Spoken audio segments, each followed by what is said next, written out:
Father, Son, Holy Spirit, who got me.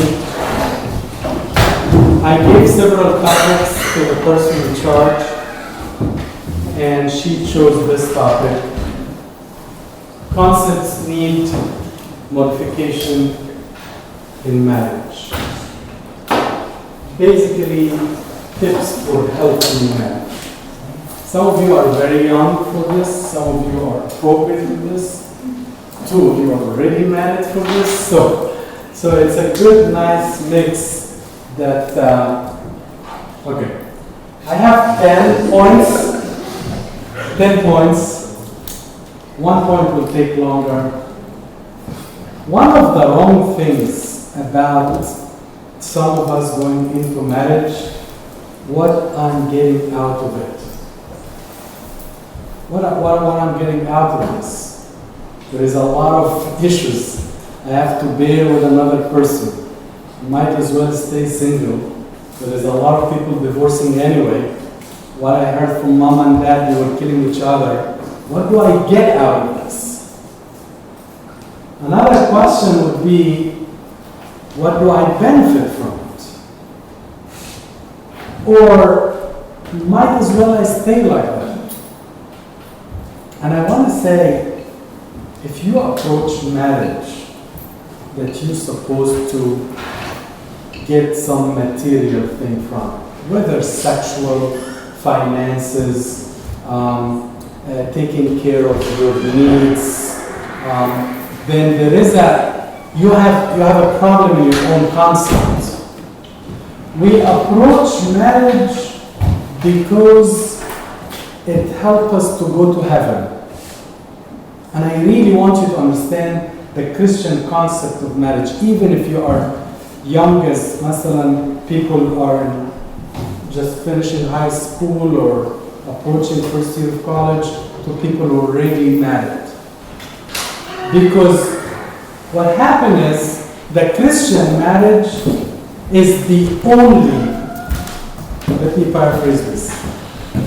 If you take the 7 sacraments, and I'm not saying this because I'm married, but the sacrament of matrimony is one of the 7, while there is no sacrament called sacrament of monasticism. I'm not belittling our fathers, the bishops and the popes who have held through the church all through the years, generations. But what I'm trying to say is, the church has seen, or God in His wisdom have seen, that wedding, matrimony, is a way, a method to go to heaven. And that's why you have a crown on the day of your marriage. That's not for good videos and good pictures, but rather, you know, there is a lot of hardships, there is a lot of martyrdom. This crown is the crown of martyrdom, and a crown of queen and a king. So if you are getting there asking, what is the benefit to me from getting married, then you don't get it. God is giving you a tool, a method, a way for you to become selfless. Because all of us worry about, what do I get from anything? What do I get from this? What do I get from this? What do I get from this work? What do I get from relationship? But in marriage, how do I benefit the other? So the first thing we need to correct, this is the topic, is correct that you are entering this relation to benefit the other, to go to heavens with the other. Because in marriage, you are going to learn how to be selfless. It's difficult because you're living with a person, you must yield many, many times. There isn't anywhere you can be selfless as much as in marriage. That's why these questions are completely inaccurate, because it tells me I'm not ready for marriage. Because I'm completely selfish. I want to know, what do I get from it? Regardless of what you get, you are going there to help the other, to be helped by the other. Number 2, let's get married and be done with it. That's another concept completely wrong. Completely wrong. Because it's a pathway, if we done with it and it's not a correct way, you are miserable the rest of your life and make the other person miserable. So for example, if I ask why are you getting married, I don't know. I guess people have to get married one day and it's the right age. Or I reached that level, so I must get married. Or everybody's pressuring me to get married, especially girls, for example. But the question here is, are you getting married for the right reason? Or because, might as well? Again, I want to review the right concepts that God and church want to instill in our minds. And I'm happy that a lot of you are very young because, unfortunately, we have put so many bad examples in marriage that some of you are completely confused, and some of you will say, I'm not going to approach it there. But one of the wrong things that need to be, don't ever get married because people get married. I want you to get married because you are mature enough to please the other and to go with the other one day to heaven. Not to stumble the other, not to hurt yourself, but to help yourself. Another point, and this is maybe a little strange. Some girls get married because they are afraid of how the boys look at them. She has been with so many boys, not that because she goes out and sleep with everybody. No, she's not like that at all. But because she was engaged to one, thought of the other, and then people will tell you, what? You can't keep them. You have to get married to the third. So that's a pressure. And the same for the boy. Some people will say, this boy is not for marriage. We know him. He kind of flirt with everybody. He goes from one to another. He's not. So he wants to prove, the poor guy, he wants to prove himself. He's being pressured. Or the parents are pressuring both. And again, that's a very wrong concept. I'm getting married because I'm being pressured by the view of the culture, the society, the parents, the opposite gender. I have met girls in this church that they really felt very pressured by their brothers, and they felt they have to get married. And when I asked her why, she said, because if I don't, people are looking at me in a completely different way. And it's hard. So I want you to do two things. I don't want you to ever pressure people, but I don't want you to be pressured.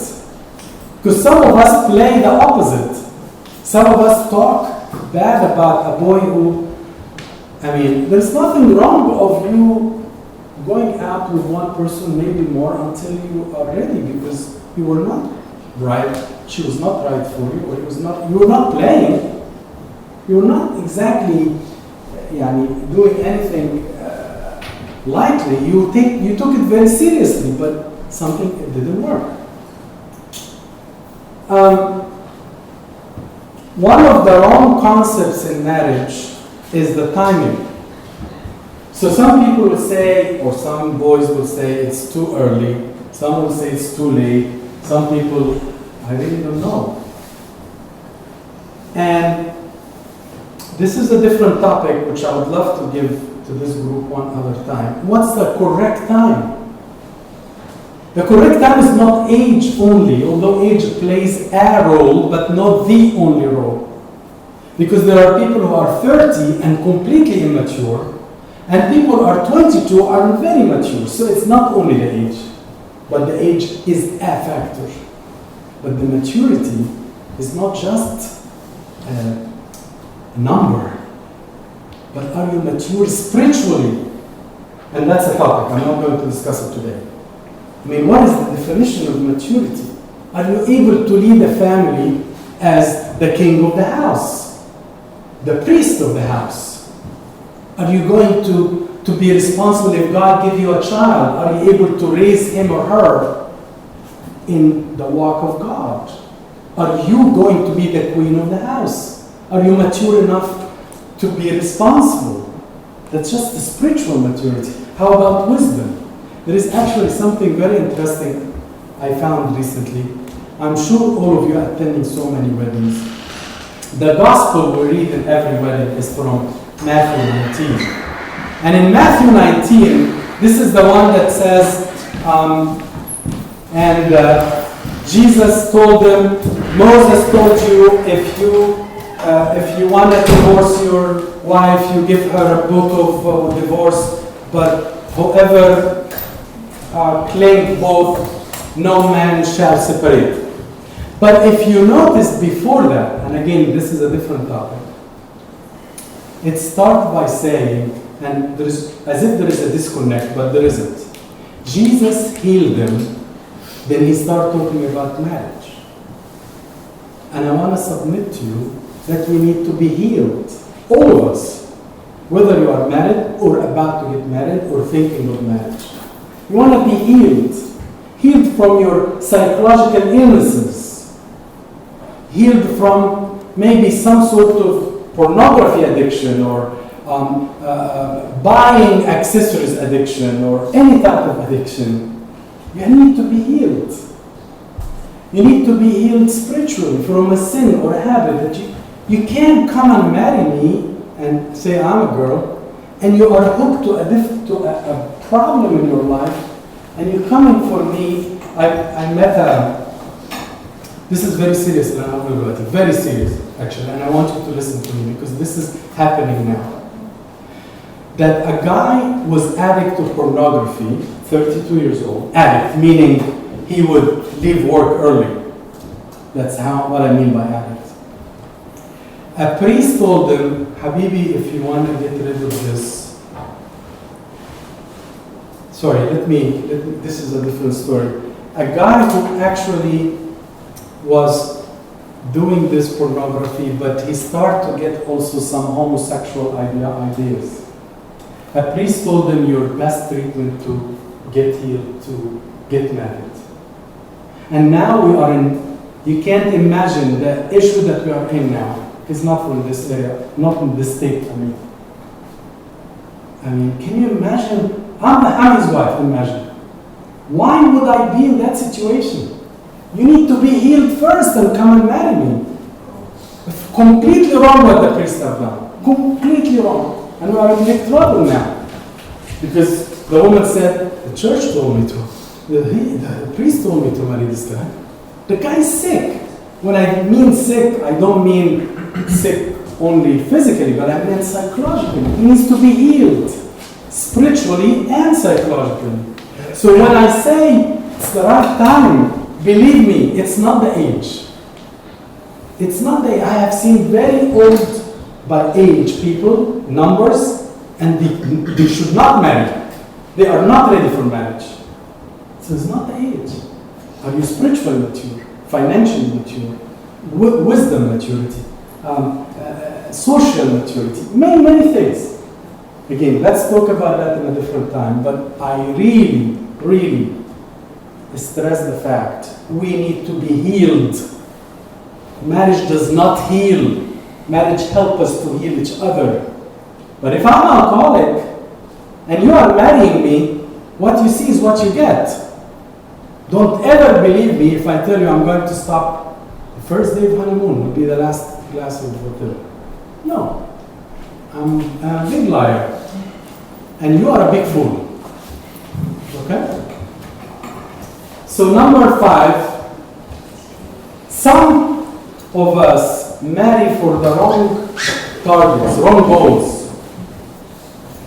Like, you meet girls sometimes who are under the worst strict parents. So difficult environment. And she wants to get rid of this. She can't tolerate her brother, for example, or mom, or dad, or whoever, or stepfather, or anything. And you want to get rid of this. You feel bad for them, but those are the people who can be in trouble when they get married. This is also a common thing among boys. I want to get married because I don't want to have sex outside marriage. So your wife is what exactly? How do you define your wife now? I mean, that's unacceptable. If I am your wife, you are marrying me to avoid sinning.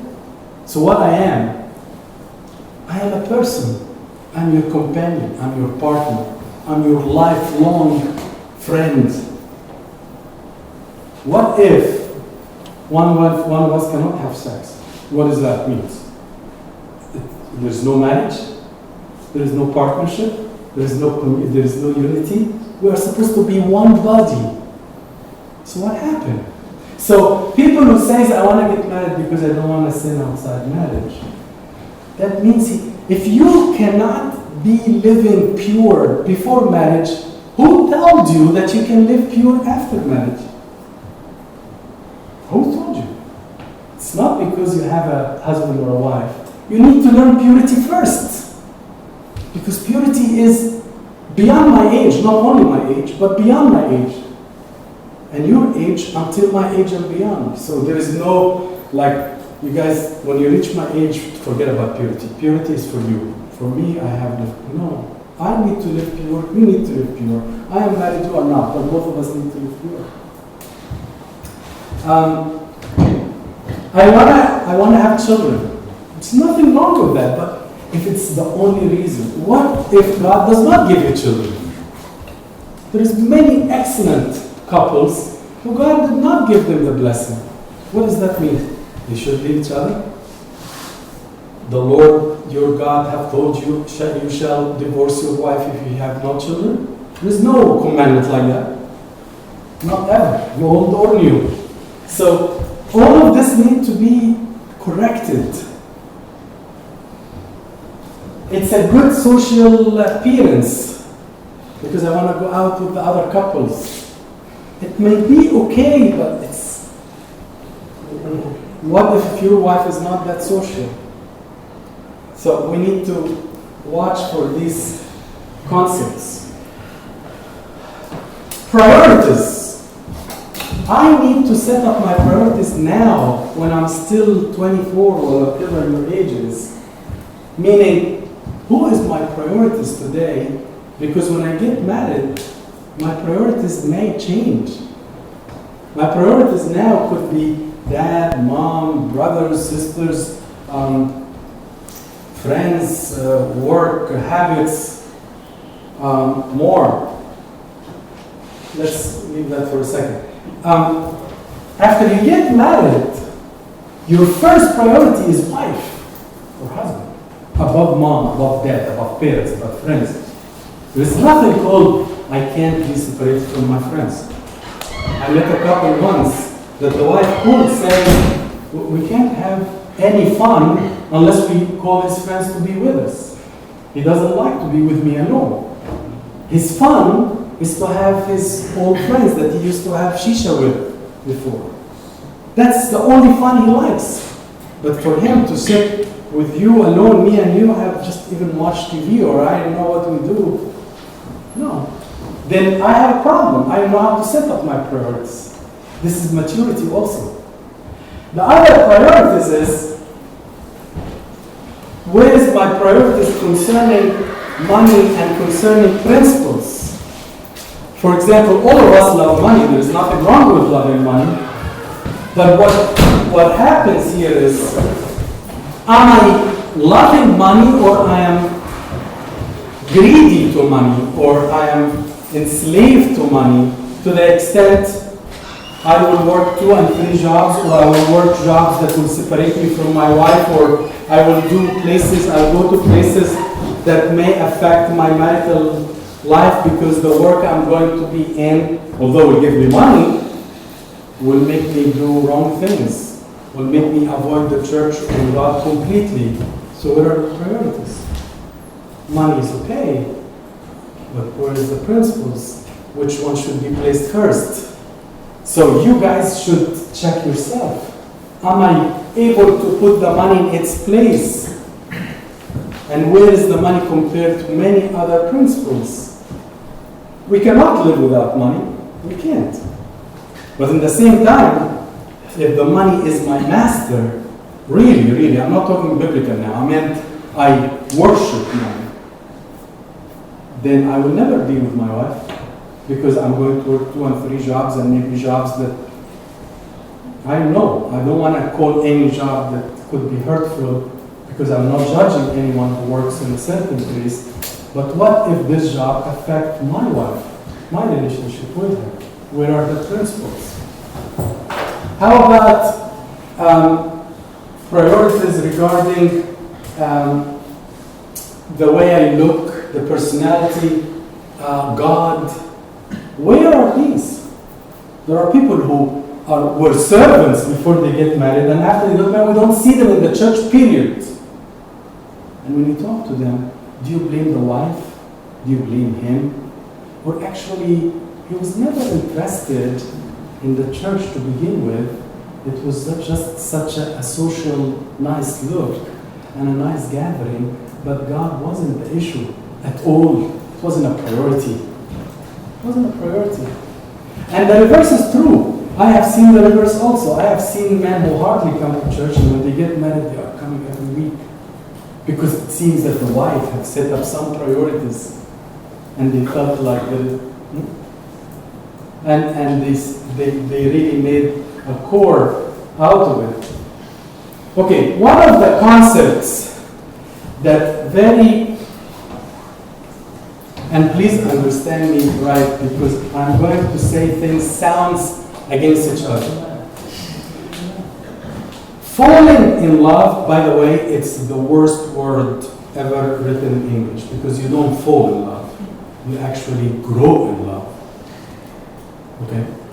I don't mind the word make love, because I don't like the word sleep with. Because sex is actually make love, because you're making the other person loved. But fall in love is really, again, I'm not stickler in English, neither that's my primary language, but I can tell you, all what I'm trying to say is, if you do not want to marry until you are so romantically fallen in love, that's not 100% either must be true. For example, this is a different lecture, but it's probably important also one day to be discussed. You choose through God, through mind, and through heart. Mind and heart, yes. If you choose through your heart only, like I'm a girl and I loved you so much, Mark, and because I love you, I haven't seen any defects that could be completely incompatible between you and I. That's how blinded falling in love is. But if I have some feelings towards you, but the mind and God are telling me he is the right person, I don't have to be like putting poems and putting a candle at night and, doing all of this. That's not exactly.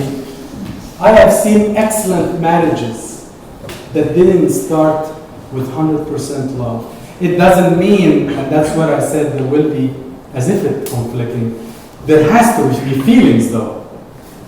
I have to have feelings, but I don't have to have full love before marriage. Sometimes it's better not to have full, complete romantic love before, because it allows the mind to pick and see and analyze and read what is really could be harmful to our relationship if we are not really matching. So all of this are misconceptions. Like, I met a girl that she doesn't want to continue the engagement. She doesn't want to continue the engagement only because I don't feel like I love him. So the second question is, are you happy when you see him? She said, oh, I'm very happy when I see him. Do you like going out with him? Oh, I love going out with him. Do you love spending time with him? That's the best time. I'm okay with that. I'm okay. That's good. Because when you guys are spending much longer time, things are moving. The second question I should ask her, are your feelings growing before marriage? Then she should get married. She doesn't have to be full, yes. No, I'm sorry to interrupt. If anybody's blocking the driveway, they can enter wanna. Yeah, I'm sorry, just.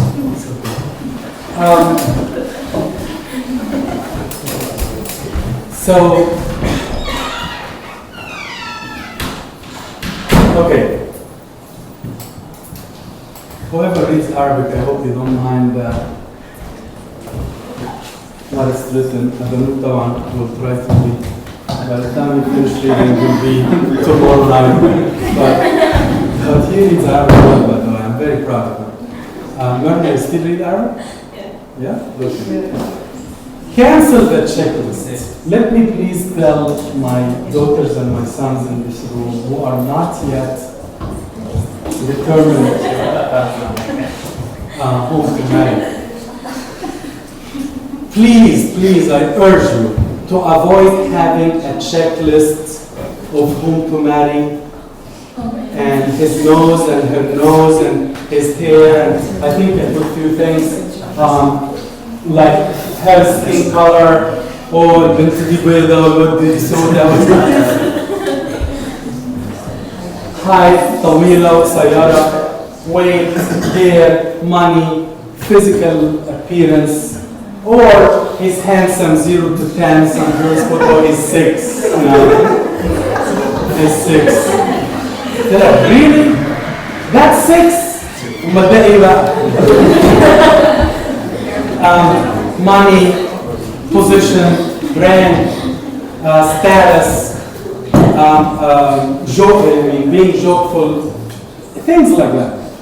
Believe me, guys, and take it from a guy who really has a lot of white hair. This checklist really is not godly, number one. Number two, is not even psychologically correct. Because you yourself, with all respect to everyone, have so many defects.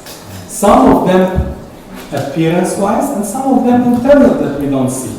So who are you to start making a checklist? And number two, which is more important, you are not whom you marry today, in 10 years will be different. Boys lose their hair and they have a crush. Girls change all the colors of everything in their life. So who said that you marry what you have? I mean, you want to have blonde tomorrow? No problem. And the eye color, and, you know. So the checklist is so annoying.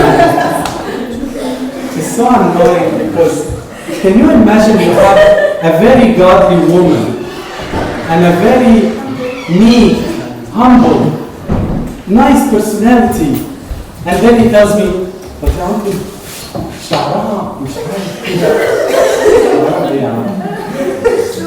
Japanese.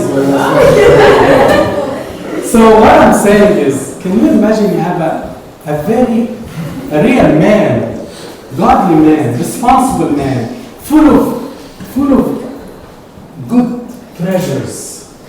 And then you say, oh, but I don't like this in him. And it's a defect.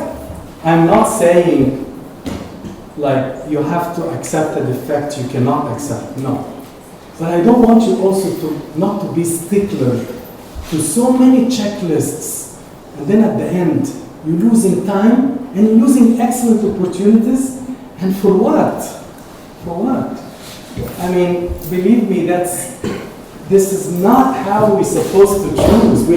We're not choosing a bag.